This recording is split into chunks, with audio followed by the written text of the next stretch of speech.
Hey, what's going on YouTube? Welcome back to another video. And today's illustration, drawing, sketch, whatever you want to call it, it's going to be Krabby, the 98th Pokemon. And yeah, just a little bit about Krabby real quick. Excuse me.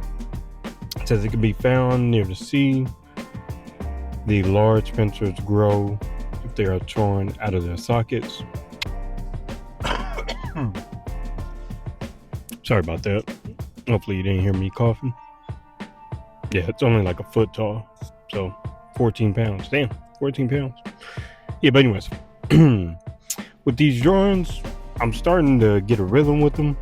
I'm not sure how I'm starting to get the rhythm.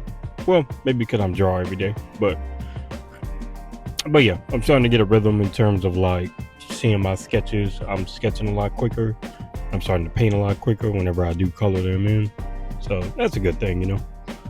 But today I wanted to talk a little bit about trying to get back into my routines and I don't know, whatever else, whatever other tangent I want to go on, because I'm so sorry about me clearing my throat into the microphone. I might mute that. We'll see though. But yeah though. It's so getting back into my routine. But yeah, like I said, I go on tangents all the time, so I'll just go into random stuff whenever I'm talking. So please forgive me. I only have a general idea of what I talk about once I hit record, so I don't have like a whole, what do you call it, a layout of what I'm saying. So a lot of times I just kind of wing it. I just have the subject and then I go off of that. But yeah, so getting back into my routines over these past few weeks, really probably months, I've been not having the greatest routine. The way I ideally want to schedule my day is that whenever I wake up, whatever time that is, usually I'm trying to get up at 4 o'clock in the morning, but that's damn near impossible. Just cause like the way that I'm always on my phone and watching YouTube and all that on my phone at night, I never go to sleep at a good enough time to get up at 4 o'clock in the morning. So a lot of times I don't get up to about 8 or 9, sometimes later on in the morning, like 10, 11. But yeah, so I'm trying to get back into my routine of waking up, going to work out, taking a shower, getting dressed, going to the coffee house, which is in this case is Starbucks, just because there's always a Starbucks nearby where I'm at, no matter what side of town I'm on. But yeah, so I always go to the Starbucks pretty much. And then after I go to Starbucks, I start sketching, start drawing, and that's when I start drawing the Pokemon. So I'm in the middle of a challenge. Whatever challenge that I want to do. I'm sorry about clearing my throat again. I really am sorry. I need to move the microphone away from my mouth when I do that. So I'll do that. But yeah, so make sure to do my drawing, and then I do that for at least an hour, minimum of an hour. Sometimes I go, matter of fact, not even sometimes, a lot of times I go over. But yeah, so after I get done with my drawing, usually I'll go grab some lunch because it's about that time. Maybe it's about 12 or 1-ish. Sometimes 2 o'clock is when I get done. As of right now, if I wake up at the time I'm waking up right now, which is like 8, 9, 10 o'clock in the morning. But if I were to get up at 4, which is why I want to get up at 4, I'll be able to sketch and draw for more time. And also I'll still be early enough to where I can still, I don't have to worry about like getting lunch yet. I can go start doing some work for Uber, do that for maybe an hour or 2, and then go get some lunch after that. But yeah, so I need to fix my schedule, because if I can fix my schedule in terms of like waking up early, doing all of that, I'll be able to move everything forward, and I won't have to be rushing whenever I'm drawing or sketching or anything like that. So yeah, so I'm trying to get back into that.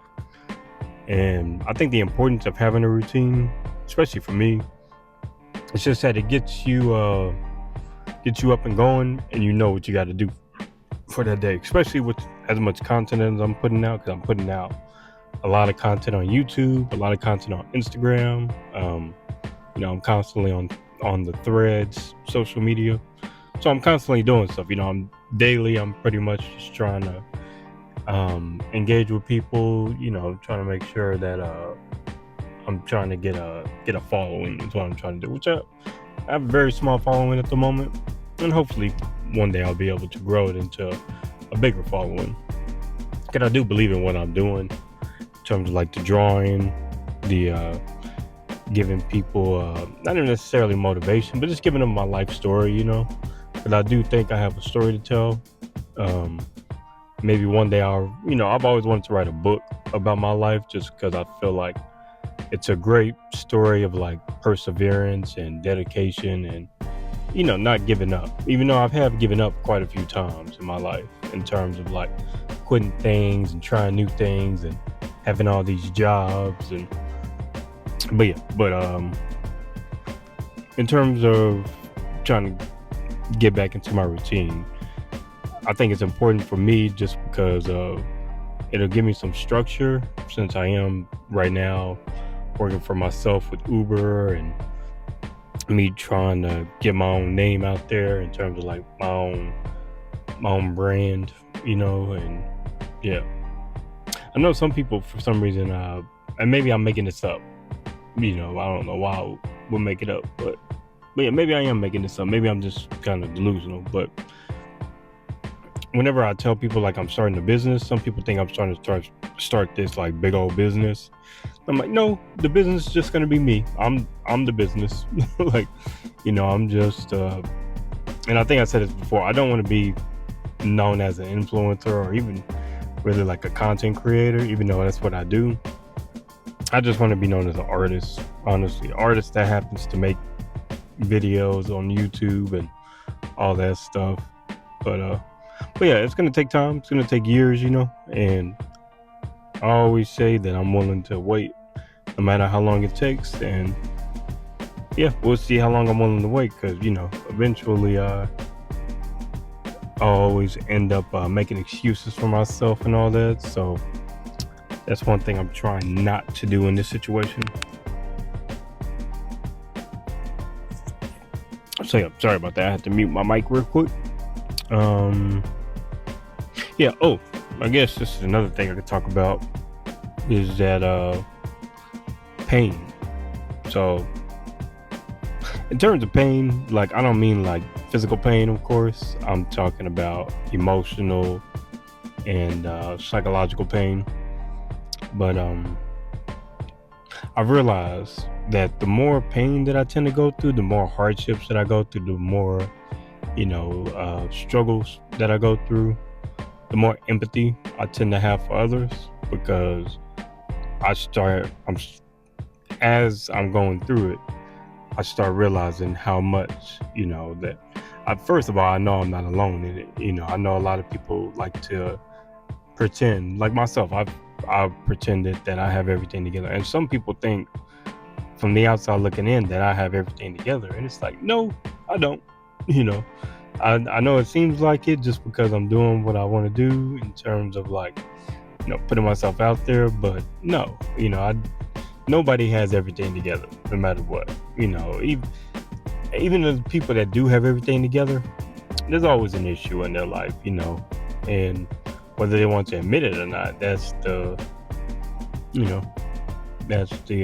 key in that situation. But yeah, today I'm recording this on Labor Day, so it's what is today? Monday, May 26th. Yeah, or no, not Labor Day, Memorial Day. So remembering all the individuals that lost their lives. So thank you for anybody who's ever served in the military, for sure, and also any public service servants as well. But yeah, so terms of just emotional pain, psychological pain, and all that, the more that I go through in my life, the more that I just have that empathy. Just kind of reiterating what I already said. But and I think more people need to go through something, because there's a lot of people that haven't been through anything, and they, even though I will give a disclaimer here that I haven't had the hardest life in the world either. I'm not over here complaining about my life at all, because I've been fortunate in some regards, but then there are other regards where I haven't been so fortunate. So, and I think we all have that of trying to make sure to take advantage of the benefits that we do have, or the advantages that we do have.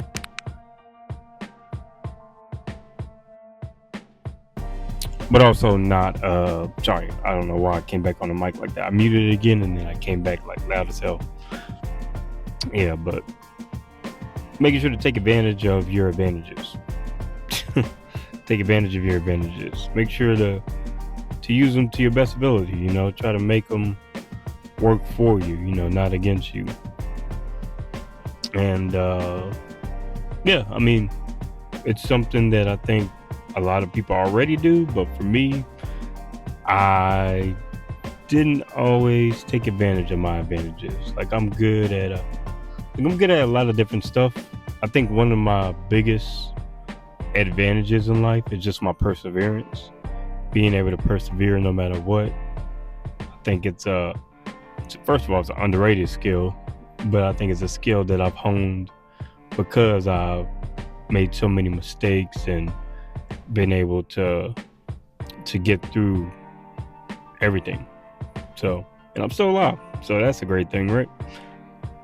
Yeah, but and I forget, there's a YouTuber I watch, or I guess not really a YouTuber, he's more of a streamer now, but I guess he's a YouTuber also, because he puts his videos on YouTube. So whatever you want to call it, he's a video creator, but his name is Sean C, and he reacts to a lot of like music and stuff. And I was rewatching his reaction to the GNX album by Kendrick Lamar, and it was a song called "Men in the Garden" that Kendrick Lamar has on that album. And "Men in the Garden," it's talking about Adam and Eve in the Garden of, is it Eden? Garden of Eden, I think is what it is. Yeah, I'm not a biblical scholar. That's scholar. Biblical scholar is what I'm trying to say there. Yeah, but I'm not one of those individuals, so I don't know everything about the Bible, but I know a little bit about that story, and just a little bit. I don't dive deep into that stuff. Anyways, but Kendrick Lamar talks about him finally being able to, because if you know anything about Kendrick Lamar, he struggled a lot with, or at least he talks about how he struggled with the making it and not being able to be there for the people he loves from his hometown, and it really bothered him, so, and he was in that song, he talks about how he deserves all of it. He deserves to be pretty much happy. He deserves to love himself, is pretty much what it is.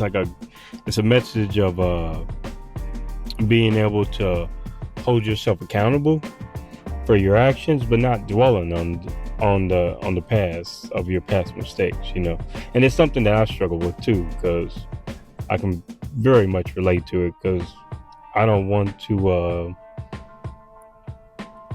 one thing that I don't want to do is that I don't ever want to make it seem like I didn't do anything wrong, and because I've made plenty of mistakes, and some of them I've acknowledged and I've apologized for to people.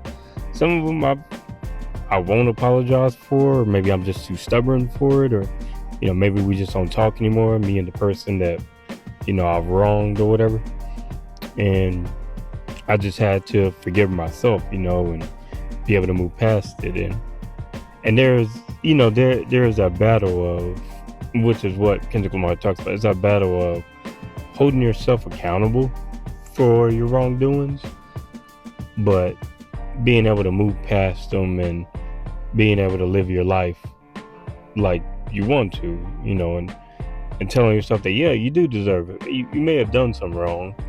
You may have done everything wrong, but you still deserve happiness. Like we all deserve happiness in this world. And anybody who says different, that nobody deserves happiness because of what they did wrong, it's not right. It's not something that I've subscribed to. At least I don't care what you did. Even like this is gonna sound crazy, me saying this. And by the way, by no means, a lot of disclaimers that I'm going to give here. By no means do I co-sign anything any of these people did. I think they're wrong for doing it. They're very wrong for doing it. But I do think that they deserve happiness in their life, and I do think that they should be able to move past it and be able to, love themselves. Because once you love yourself, what I realize is that you so what I'm not gonna do, I'm not gonna finish what I was talking about earlier with those people, because I'm just not gonna say that. You can probably guess what I was gonna say, but I'm not gonna go ahead and say it. But anyways, yeah. So yeah, I think we all deserve happiness. Is what my whole point is. And no matter what you did, no matter how bad you fucked up, I think that we all deserve happiness in this world. And I think that we all deserve redemption. No matter how many times you mess up, you can mess up thousands of times. You can wrong thousands of people, but I think that it's never too late to turn your life right. You could be 80 years old, 85 years, you could be on your deathbed, and you can turn your life around and just be like, you know what? I messed up. I've wronged a lot of people, and I need to change my life around. I need to repent for what I did. Like I said, I'm not a biblical scholar. Keep saying scholar. I don't know why it's such a tongue twister for me, but scholar, biblical scholar. Yeah. So, yeah, but I think we all deserve redemption and forgiveness, and even if we don't get it from other people, I think that we deserve to forgive ourselves, because I know at least for me, like I've been real hard on myself for a long time. And, I think I do deserve, now I think I do deserve it. Back then I didn't think I deserved it.